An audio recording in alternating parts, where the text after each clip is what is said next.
Bien-aimés, soyez conscients de sa puissance vivifiante en vous.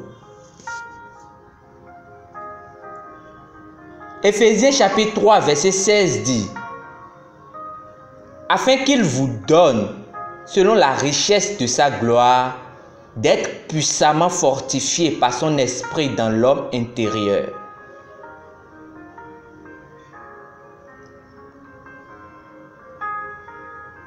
Lorsque le Saint-Esprit est venu vivre dans les quartiers de votre cœur, vous avez cessé d'être un être ordinaire.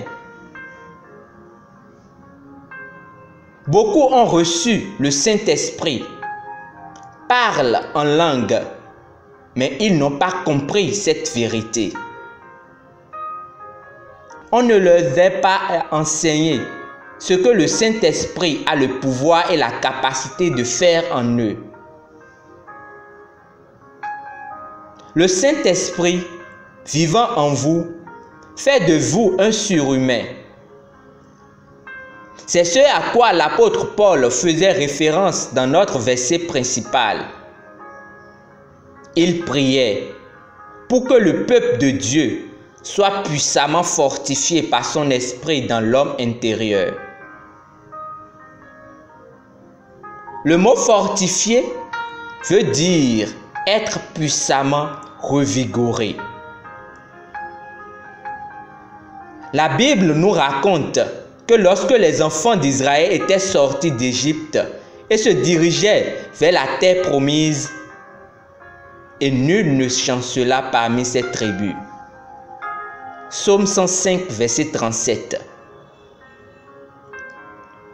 Nul parmi eux n'avait besoin d'être soutenu parce qu'ils ou elles étaient faibles.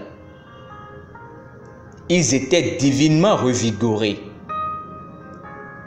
C'est pareil pour vous aujourd'hui, sinon mieux encore.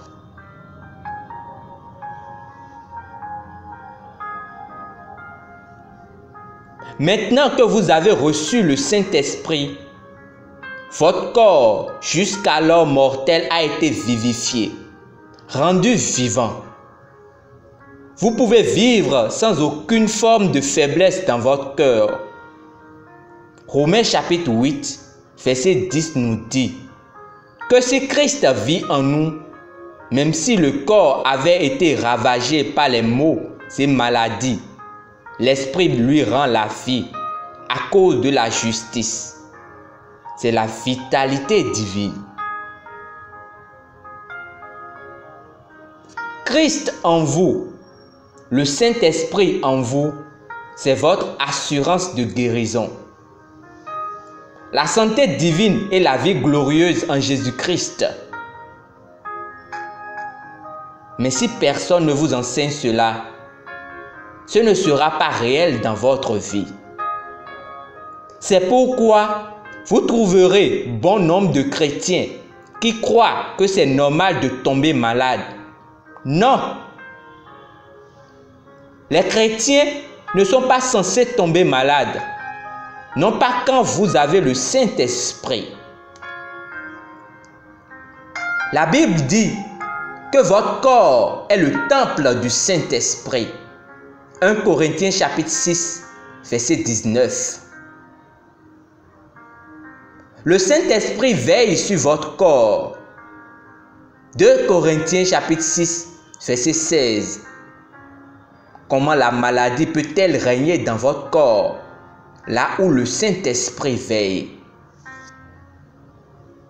Ce dont vous avez besoin, c'est d'être plus conscient de la présence du Saint-Esprit, de sa puissance et de sa gloire en vous. Soyez conscient de ce que vous avez en vous. Confessons ensemble. Je suis sans cesse vivifié par le Saint-Esprit qui vit en moi. Il m'accorde une puissance surnaturelle, la capacité de faire et d'opérer des miracles. Il n'y a aucune faiblesse en moi parce que le Saint-Esprit, qui est l'incarnation de toute gloire, domination et force, vit en moi dans sa plénitude. Et il rend mon esprit, âme et corps vigoureux et toujours vivant. Gloire à Dieu.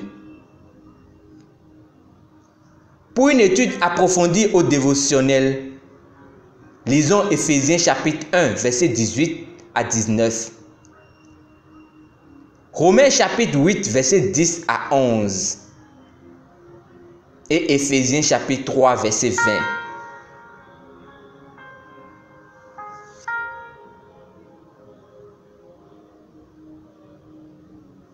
Votre part donc est d'être plus conscient de la présence du Saint-Esprit en vous, afin que si les situations, les maladies, des maux de ce monde vous posent la question de savoir qui vous êtes, vous puissiez vous affirmer violemment en tant que fils ou fille du Très-Haut, car le Saint-Esprit est en vous et aucun de ces maux ne devrait vous atteindre. C'est votre part et c'est ma part aussi dans le Saint-Esprit. Demeurez infiniment bénis. Amen.